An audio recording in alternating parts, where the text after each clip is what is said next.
পশ্চিম মেদিনীপুরের নারায়ণগড়ের তৃণমূল কার্যালয়ে এক মহিলাকে ধর্ষণের অভিযোগ ঘিরে চাঞ্চল্য ছড়িয়েছে। নির্যাতিতার স্বামীর অভিযোগ, রবিবার সকালে একটি বিবাদ সংক্রান্ত অভিযোগপত্র নিয়ে তৃণমূল কার্যালয়ে গেলে দলীয় কার্যালয়ের দরজা বন্ধ করে তাকে মহিলাকে ধর্ষণ করে অভিযুক্ত তৃণমূল নেতা। নারায়ণগড়ের ঘটনায় মূল অভিযুক্ত অঞ্চল তৃণমূল সভাপতি লক্ষ্মীকান্ত সিটকে 24 ঘন্টা পেরিয়ে যাওয়ার পরেও পুলিশ এখনো পর্যন্ত অভিযুক্তকে গ্রেপ্তার করেনি। আর এই অভিযুক্তকে গ্রেপ্তারের দাবিতে জেলা শাসক দপ্তরের গেটের সামনে অবস্থান বিক্ষোভ কর্মসূচি করলেন অগ্নিমিত্রা পাল। সোমবার বিকেলে জেলা শাসক দপ্তরের বাইরে জেলা কালেক্টরেট মূল রাস্তার উপর দলীয় কর্মী সমর্থকদের নিয়ে অবস্থান বিক্ষোভ শুরু করেন অগ্নিমিত্রা পাল। এই দিন জেলা বিজেপি কার্যালয় থেকে প্রতিবাদ মিছিল করে জেলা শাসক গেটের সামনে এসে পথ অবরোধ করে বিক্ষোভ দেখান। যদিও ব্যস্ততম রাস্তা, যার ফলে চ্যালেঞ্জের সৃষ্টি হয়। রাস্তা থেকে সরে যেতে বারবার পুলিশ অনুরোধ করলেও কোনো কর্ণপাত করেনি কর্মী সমর্থকেরা। তাদের দাবি, লক্ষ্মীকান্ত সিটকে গ্রেপ্তার না হওয়া পর্যন্ত তারা এই অবস্থান বিক্ষোভ চালিয়ে যাবেন বলে জানান। এরপরে বিশাল পুলিশ বাহিনী বিজেপি কর্মী সমর্থকদের প্রায় 30 জনকে আটক করে পুলিশ। তবে রাস্তার মাঝখানে অবস্থান বিক্ষোভ থেকে এক টুকরো নড়েননি অগ্নিমিত্রা পাল। বিশাল পুলিশ বাহিনীকে হিমশিম খেতে হয় অগ্নিমিত্রা পালকে রাস্তা থেকে সরিয়ে আনার জন্য।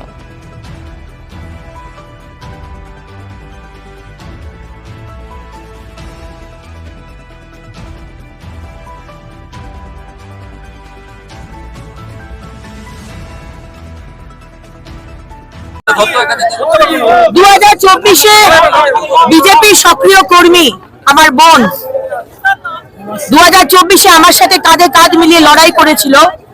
তারপর থেকে সেখানকার তৃণমূলের নেতৃত্ব তার উপর অত্যাচার করে, ভয় দেখায় যে তাকে বিজেপি ছেড়ে তৃণমূলে আসতে হবে। এই 1 বছর ধরে তাদের সমস্ত যে একটা ওষুধের দোকান ছিল সেগুলো বন্ধ করে দেওয়া হচ্ছে, তার পরিবার খেতে পাচ্ছে না। তখন তাকে বলা হয়েছে যে একটা মুচলেখা লিখে পার্টি অফিসে জমা দিতে হবে। গতকাল আমার বোন সেই মুচলেখা লিখে জমা দিতে গেছিল। যখন যে যায় টিএমসি পার্টি অফিসে, তখন সেখানকার তৃণমূলের যে অঞ্চল সভাপতি লক্ষ্মী সিট এবং তার এখানকার কিছু সাকরেদ তারা হাত দুটো ধরে এবং লক্ষ্মী সিট তাকে ধর্ষণ করে। ধর্ষণ করার পর তার গোপনাঙ্গে পাথর ঢুকিয়ে দেওয়া হয়েছে এবং এখন সে প্রাণ নিয়ে লড়াই করছে। আমরা তাকে এমস কল্যাণীতে পাঠিয়েছি, কারণ আজ দুপুরবেলা থেকে আমরা খবর পাচ্ছি পুলিশ বলছে যে তার নাকি ধর্ষণই হয়নি। মানে কেসটাকে, রিপোর্টটাকে পুরো ট্যাম্পার করে ধর্ষণই হয়নি, একে তো ধর্ষণ করায় করে তার শ্লীলতাহানি করা হলো, তারপর কেসটাকে পুরো ট্যাম্পার করে, মেডিকেল রিপোর্টকে ট্যাম্পার করে পুরো কেসটাকে ধামাচাপা দেওয়ার চেষ্টা করা হচ্ছে। আমি মুখ্যমন্ত্রীর কাছে প্রশ্ন রাখতে চাই, আপনাদের কি নতুন কর্মসূচি বাংলার মহিলারা যারা টিএনসিতে নাম লেখাবে না বা টিএনসি ঝান্ডা ধরবে না তাদেরকে ধর্ষণ করা, পার্টি অফিসে ডেকে এনে? এইটাই হচ্ছে আপনাদের মহিলা সশক্তিকরণ, এইটাই হচ্ছে আপনাদের মহিলাদের শক্তিশালী করা। 1000 টাকার একদিকে লক্ষ্মীর ভান্ডার আর আরেকদিকে পার্টি অফিসে ডেকে এনে মহিলাদের অত্যাচার করা।